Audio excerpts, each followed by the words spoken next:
Wala ka bang available na mas mataas na EPA DHA Omega 3? Merong nag-message sa amin na naghahanap ng mataas na EPA DHA content. Napanood niyo yung video natin na meron tayong Now Omega at ang hanap niya ay yung Now Ultra Omega 3. So nung nag-message siya, wala kaming in stock, in transit pa lang. At ito na, dumating na Now Ultra Omega 3. And ito yung isang Now Omega 3 namin. Yan.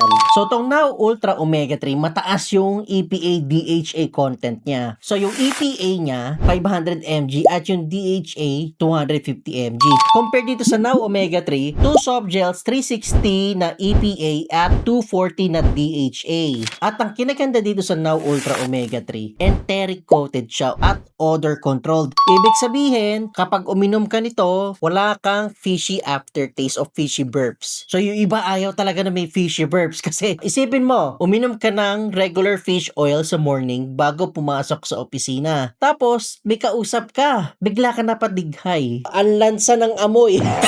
Kaya iba preferred talaga na walang fishy aftertaste of fishy burps.